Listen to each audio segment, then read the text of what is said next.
Ladies and gentlemen, whether you look at it as a positive or negative, Gary Leeman meant a lot to the fans who followed him in Vancouver, in Calgary, in Montreal, and Toronto. He was one of the few players in the modern era to play for more than three Canadian teams within just a handful of years. And second Toronto Maple Leafs to score 50 goals in the season. To some, he was a disappointment after scoring those 51 goals, as he never led Toronto to a Stanley Cup, despite playing on probably one of the best line in Toronto history with Courtnall and Clark, the Hound line.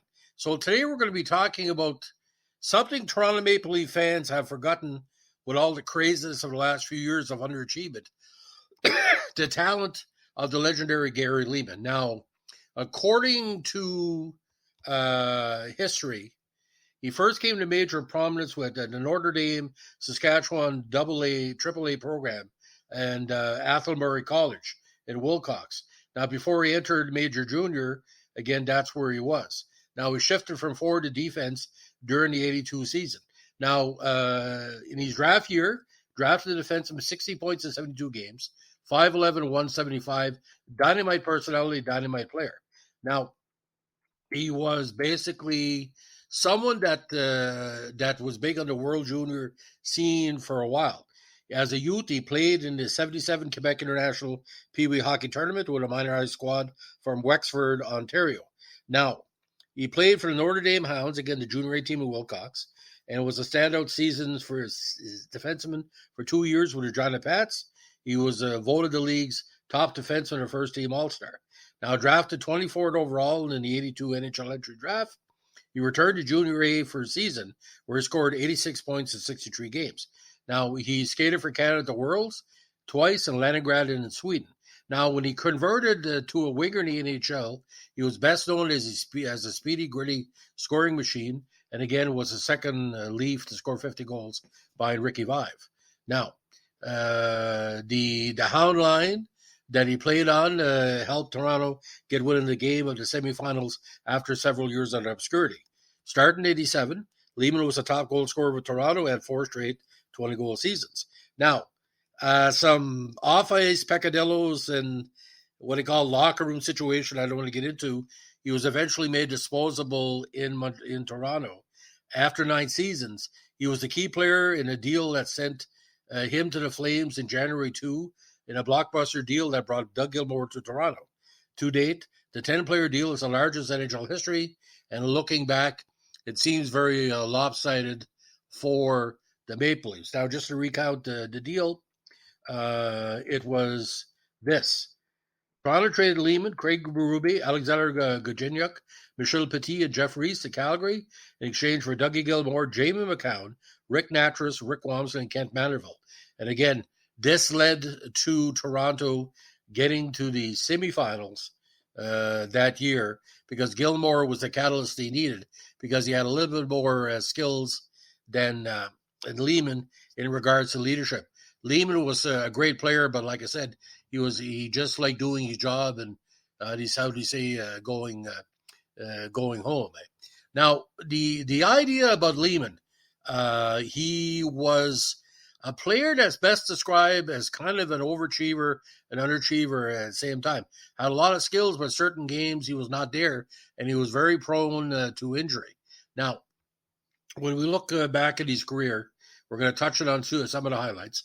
Again, made the All-Star game in Toronto for Toronto in 89. He was a Molson Tree Star leader, Molson Cup for Toronto in 89 and 90. 50-goal season in 1990 with 51. Points leader 90 with 95. Goals leader for Toronto in 1990 with 51. Playoff points leader in 1990 with 6. Playoff goals leader in 1990 with 3. And assist leader for Toronto in 86 with 10. And 1990 with 3 in the playoffs. Now, he made his NHL debut in Game 1 of Toronto's first-round playoff series at Minnesota, back all the way back in 1983. Now, he played his first regular season game for Toronto on October 8, 1983 at LA. Now, he played defense as an NHL rookie in 84 before being shifted. But here's what happened, ladies and gentlemen. A lot of major injuries. He missed parts of the 84 season with a broken finger, an injury suffered in January Now you see the injuries building up, like I said. Now he missed part of the '89 season with a broken bone behind his left ear. An injury suffered when he was hit by a deflected puck during Toronto's October 2nd '88 game versus Calgary, and with a back injury suffered in January '89. Now, he became second player in Toronto Maple Leafs history to score 50 goals in one season, where he achieved defeat in Toronto's March 28 '90 game versus the Islanders. Of course, he was playing on a big line with Eddie Olczyk and Mark Osborne. Now, injuries occurred again. He missed part of the '91 season with a separated shoulder, suffered when he was checked by Chris Chelios in Toronto's November 10th '90 game versus Chicago. He did not return to action until January 12th, '91 versus Hartford. Now, bad peccadillos on the ice. He was suspended by the NHL for 4 games during the '92 season for high-sticking Mark Tenorti during Toronto's November 29th '91 game at Minnesota. Leeman was reacting to a high stick on Claude Loisel.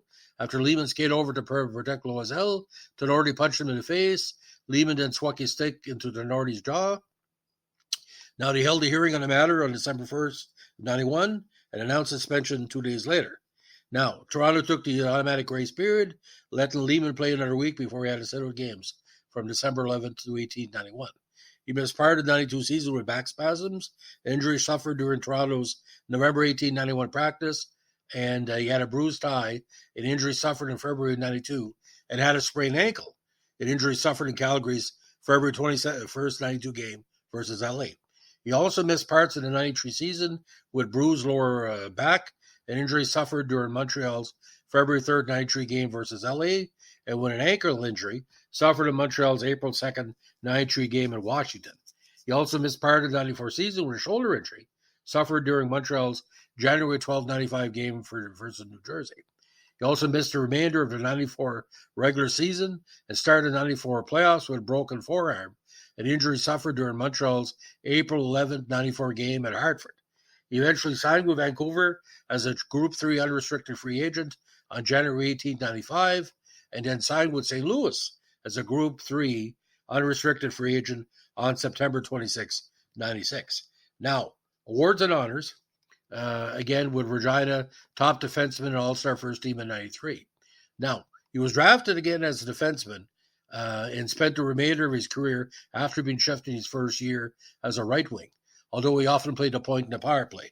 He also shared a home in Unionville, Ontario, with Toronto teammate Luke Richardson during the '88 and '89 season. Now, he was an invitee to Team Canada's training camp for the '91 Canada Cup.